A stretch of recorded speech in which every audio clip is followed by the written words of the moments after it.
We have cleared staff, we go to these briefings, they tell us all of this great stuff that's going on, and they tell you, we'll email you the presentation over SIPR. Well, that just doesn't do anything for us.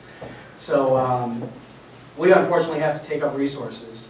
Jim and I will both have to go, our deputy CIO will have to go, and he's got to remember that part, I got to remember this part, you got to remember that part. And it's not working. It's good to be able to go to these briefings, but we're just not able to bring everything back because I sat in a 1-week briefing at NGIC in Charlottesville. It was too much, and trying to come back and debrief and whatnot is not the easiest route.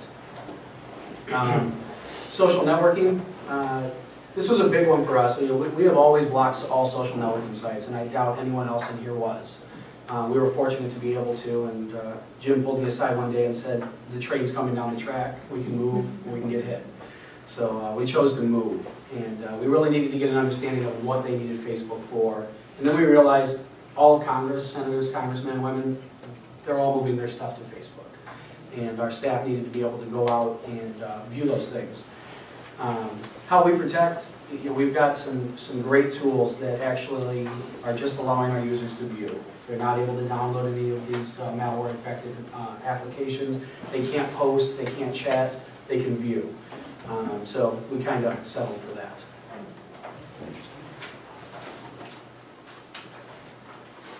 VPN and disaster recovery.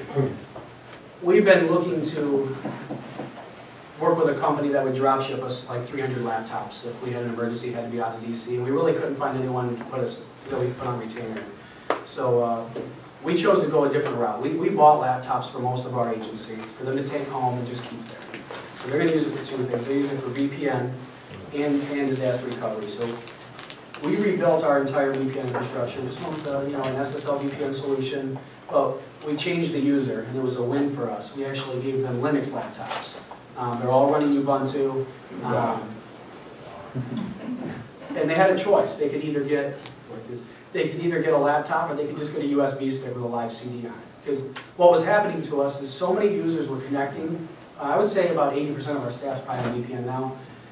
They have too many problems with their home PCs, and they're calling all hours of the day and night, wanting to get in, wanting to get access.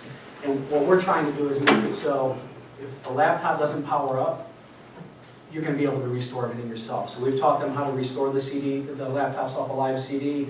We built our own, and everything's already there for them. And the disaster recovery part is they already have all these at home. So we don't have to have them come into an offsite office and pick up systems and whatnot. They can just connect up from anywhere. We've kind of become a big telework agency. I mean, I would say the majority of our staff's 1 or 2 days a week from home now. Do you get a break on the enterprise license on concurrent usage? For like the Microsoft Suite, did you only have to pay for it on the desktop versus the laptops? We're not, well, on the Linux laptops, they run Open Office. Yeah. Open Office. Yeah, that's all built in with Ubuntu. And how do you get the funding to buy laptops for everybody in the agency? Really, I mean, that's an important question. Buying from above. Yeah. We're having such problems with people being unable to connect because they're having, like, wherever their kid had done to their home computer made it not work. That we were able to say, well, if you want us to solve the problem, let's solve the problem. And we got final. Good. And with that, I'm going to pass it to Mr. Patel. Hello, everybody. I have to start with I guess, a brief introduction of what the Supreme Court is. It's common, I'll go out there and tell people I work for the Supreme Court, and someone will say, hey, can you get me off on the traffic? Obviously, we're the highest court in the land, we're the appellate court. We don't actually deal with a lot of evidentiary type of information. Most of our information is public once it's been read from the bench. So the staff's mission, essentially is to support the justices in the opinion process, right? So you have the 9 guys who come in every day, and you have roughly 470 other people that are supporting them at all times, right? What's kind of interesting is that the justices, obviously the staff's mission is to deliver to fill the role of their constitutional duties in the most efficient and economic manner. Security is not often thought that way. And you will get VIPs, and not just at the top. You often get people who have been there for very many years who suddenly don't want to put in a complex password, right? They suddenly don't want to have multiple passwords. So you have policies and stuff in place, and it's often hard to push through. The organizational structure. So the court, if you've ever been to Capitol Hill, it is a building. And within that building, there are 9 offices. And 9 chambers, 9 offices. Every chamber and every office can essentially run their business unit the way they want to run. Right? So it creates lots of challenges for security because we can't necessarily do it to any portion of any business unit and say, you must do this way. And I'll mention that a little bit later. So like I said, there's 470 employees. About 170 is police. So we have our own police department. And we have jurisdiction 2 blocks away from the court building on all sides. We work very closely with Capitol Hill Police, but since we have our own police department, it is kind of nice to walk up to the building and just have all the police say hi to you, and they'll stop the cars for you when crossing the street. You get used to it. So how's the court evolved? Like when I started there in 2002, I came from finance.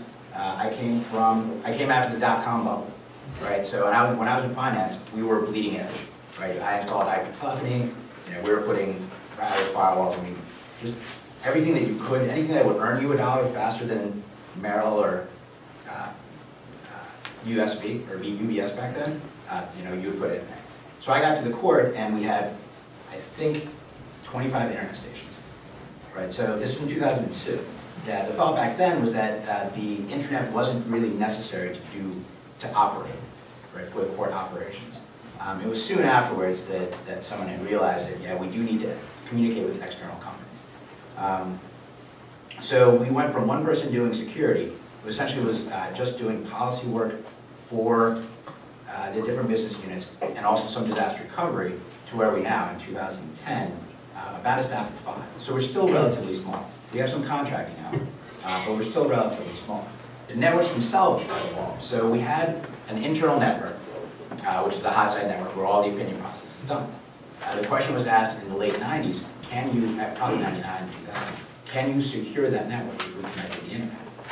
Right, and my boss and his boss, who's now the director, looked gentleman right in the eye and said, we cannot do that. So they said, well, you cannot have internet at the Supreme Court. So what they eventually passed through was building a secondary network, so an air gap, right? And so we're all familiar with that in the military. It was new for us. So they started out in the first iteration, which was called SCIP. 50 workstations, small HP things. And you saw these things were a mess. But it was just to have email. Email was POP. We had one proxy server, an ISA firewall. When I showed up, I was shocked that the system had even worked. But what had happened was the court had realized there was importance for external communications. The police department had to talk to the FBI, NCIC, our human resources department had to talk to NFC. So we needed email with the lower courts. We had to create some sort of tunnel with the federal judiciary. So they decided to rebuild the internet network. And luckily that's where myself and my coworkers stepped in. So we went from SCIN to Skynet. And it stands for Supreme Court Internet Network, but it also is the evil computer that rose up and took over the humans, like Terminator. That was my own little joke, actually. I mean, I knew what it was. I kind of think maybe that happened. So Skynet came around, and with that came the challenge of securing. Well, we were lucky to build a group and an organization, a security group, in the mid-2000s, right, around what the threats we knew were out there and what the technology was out there. So, but we had to build it around the organizational culture. So security was